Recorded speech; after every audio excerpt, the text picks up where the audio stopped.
त्रिलोक सिंह हैं। मैं general insurance employees all India association का पदाधिकारी हूं और उसमें मुझे राष्ट्रीय महासचिव की जिम्मेदारी है। आज का जो हमारा ये प्रेस कॉन्फ्रेंस है, ये देश भर में बीमा क्षेत्र, खासतौर पे पब्लिक सेक्टर जनरल इंश्योरेंस कंपनियों को मजबूत किया जाए।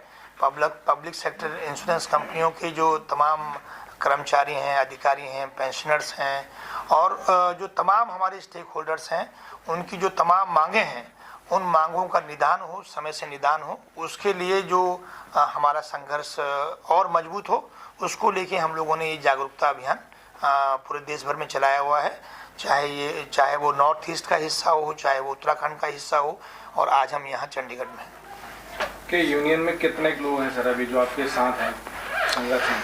हमारे यहाँ पे मुझे खुशी है कि हमारे संगठन के साथ साथ हमारे इंडस्ट्री में एक बहुत ही मजबूत आंदोलन चल रहा है, जिसको हम joint forum of trade unions and associations के नाम से जानते हैं, और हम उसका एक अभिन्न अंग हैं। और उसमें 18 संगठन हैं, जिसमें हमारे कर्मचारी संगठन उसमें हैं, हमारे अधिकारियों के संगठन उसमें हैं, हमारे SC ST और OBC वेलफेयर एसोसिएशंस उसमें हैं। तो समस्त पब्लिक सेक्टर जनरल इंश्योरेंस परिवार जो है, आज पूरे देश के सभी संगठन जो हैं joint forum of trade unions and associations के बैनर के तहत पूरी तरह से संघर्षरत हैं। और कल हम GF2 के बैनर पे, joint forum of trade unions and associations के बैनर पे कल हम देश भर में जो है आधे दिन के धरने का आयोजन कर रहे हैं। और 14 तारीख के बाद ये फिर 21 तारीख को ये होगा, 28 तारीख को फिर होगा। और अगर 3 तारीख को जो सेंट्रल लेबर कमीशन के सामने हमारी हियरिंग होनी है, अगर उससे पहले कोई सार्थक निर्णय सरकार नहीं लेती है, तो ज्वाइंट फोरम और मजबूती के साथ जो है संघर्ष को तेज करेगा। सर, क्वेश्चन ये है, जिस तरह से FDI की ओर भारत सरकार बढ़ रही है, आपको नहीं लगता कि इसका नुकसान भारत को भी होगा और जो बाहर से कंपनियां आएंगी वो भी इसका लाभ उठाएंगे, क्योंकि चोर का एक रास्ता खुल जाता है? और दूसरा साथ ही साथ क्वेश्चन ये है, जिस तरह से सरकार निजीकरण की ओर बढ़ रही है, चंडीगढ़ बिजली विभाग जो करोड़ों प्रॉफिट में चल रहा था, उसको निजीकरण के हाथों में सौंपने के लिए यहाँ के एम्प्लॉइज के ऊपर एस्मा तक लगा दी गई। ये आपने बहुत महत्वपूर्ण बात कही है, और मुझे लगता है कि ये तो सर्वविदित है कि जहाँ भी जो है इस तरह के संस्थाएं, खास तौर पे जो 100% FDI के साथ जब पूरी स्वतंत्रता के साथ जो है जब विदेशी कंपनियां दूसरे देशों में काम करती हैं, तो उनका अधिकतर जो ध्यान है वहाँ के सामाजिक कल्याण पे नहीं होता है, बल्कि अधिक से अधिक मुनाफाखोरी पे होता है। और हमने देखा है, अतीत में देखा है कि जो कालाबाजारी बढ़ती है, करप्शन बढ़ता है, और उनका हस्तक्षेप जो है पूरे सिस्टम पे होता है, तो पूरे सिस्टम को जकड़ लेती हैं, तो जिसकी संभावनाएं हमारे देश में भी हैं।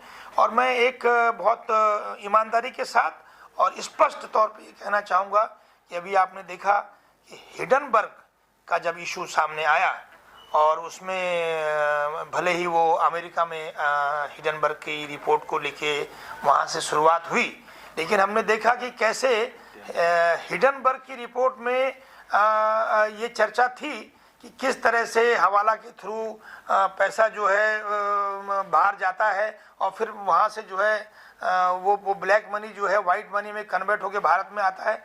तो इस तरह की चीज़ें तो अभी हाल में हुई हैं, और ये संसद में पिछले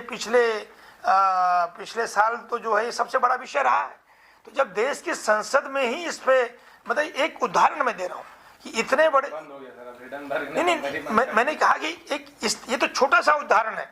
ऐसे इस तरह की स्थितियां रहेंगी तो कितने ही जो है इस तरह के मामले जो हैं, अगर ईमानदारी से जांच हो तो कितने मामले इस तरह के सामने आएंगे।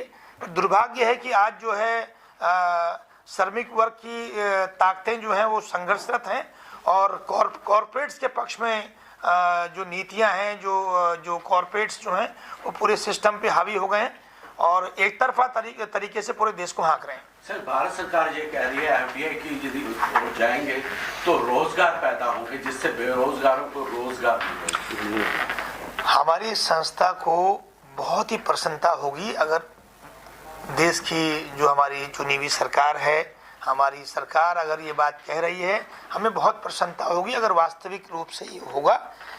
सच्चाई ये है, मैंने अभी आपसे कहा कि जिस देश की सरकार जहां सबसे ज्यादा बेरोजगारी है, जिस देश में दुनिया के पैमाने पे आप देखिए तो आज भारत में सबसे ज्यादा बेरोजगारी है और भारत एक युवा देश है, भारत में नौजवानों की संख्या सबसे ज्यादा है और उस देश में लाखों लाख वैकेंसियां रेलवे में, बैंकों में, इंश्योरेंस इंडस्ट्री में रिक्त पड़ी हैं। हमारी इंडस्ट्री में ही तकरीबन 20,000 से ज़्यादा वैकेंसीज रिक्त पड़ी हैं और आप सोचिए कि इन वैकेंसीज के रिक्त पड़ने से जो हमारे यहाँ SC, ST, OBC का जो बैकलॉग है, जो कि संवैधानिक उनको जो हक मिलना चाहिए वो तक जो है उनको नहीं मिल पा रहा है।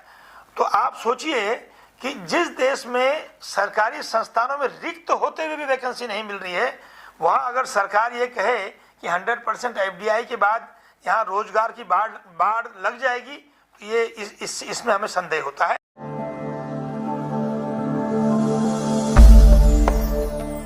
भगवान का नाम और ध्यान घर में रहेगा हर वक्त। सकारात्मक प्रभाव वेदाक्ष धूप बत्ती से।